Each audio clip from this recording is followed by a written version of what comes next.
I thought it would be nice to hear a story, a personal story from someone that's a resident and works for the schools around personal experiences to reading.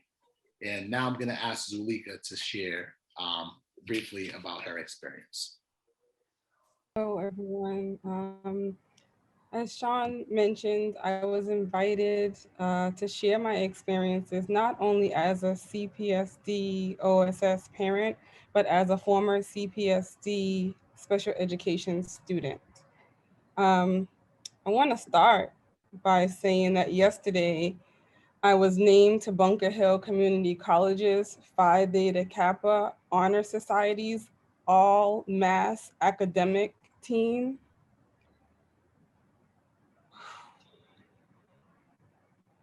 This is hard. Um, I was a Cambridge public student in 1981. I was in first grade and I was kept back. And every year after that, I was pretty much at the bottom of the class. I just made it to the next grade. There really wasn't anyone who encouraged me or made me feel like I could go on or I could go to college, anything like that. Throughout my whole entire CPSD stay, I just barely made it each time. I was diagnosed with ADHD as well as dyslexia at the same time that they saw fit to make me repeat first grade. And instead of giving me the supports that I required, they just kept on letting me fail and kept pushing me along. So to see these numbers is hard. To see that 40 years later, not much has changed. I went through the struggle with my own children and I'm still going through it. And I shared with Sean, some of the things that I had to do as a child in order to kind of get by. I couldn't stand oral reading, but every class you were in, you had to sit in that semicircle and everybody had to go through and read their paragraph, right? Well, I had to count how many students were before me and then count how many paragraphs so I could figure out which paragraph was the paragraph that I had to read so that I could read that paragraph over and over and over again. So then it was my turn. I could read it with fluency. Not that I knew what fluency was at the time. I just knew that I didn't sound like everybody else did when they were reading it. And that's what I wanted to sound like. But then in turn, having to read my paragraph over and over and over and over again, I missed the whole darn lesson, right? So how could I possibly pass if this is happening to me day after day, year after year? Like I am barely just getting by. But the teacher doesn't necessarily recognize it because I just read that paragraph real well. So I just get to be pushed along. Of course, when it comes time for tests, I might be a smart, you know what, and say something to get thrown out of class because who wants to take that test and fail anyways, right? So it's better for me to either be in the hallway or just sit in the principal's office and continue to getting kicked out of class. Wasn't a violent person or student, so it didn't really get to the point where I needed to be kicked out of school, but it was just enough for me to not have to take that test or have to struggle through one more thing. So again, it was really surprising to learn yesterday that I'm a part of an all-American academic team. Because again, nobody told me that I could do it. I'm gonna graduate almost 30 years later with my associates and double honors because I had to learn through having to advocate and fight for my own children and their reading, how to advocate and fight for myself and understand what my learning style is so that when I go and talk to my teachers, I know what it is that I need. I know how to ask for it. Clearly, I could have done this 30 years ago.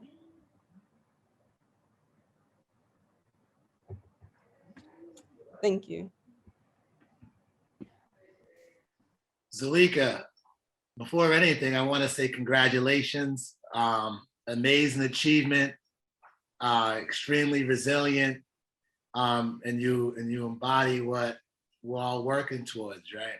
But I think your story was amazing. You deserve that. So I know I definitely want to give you my congratulations, and you're doing amazing work, and it's an honor that Cambridge is lucky to have you working with families who need those supports.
So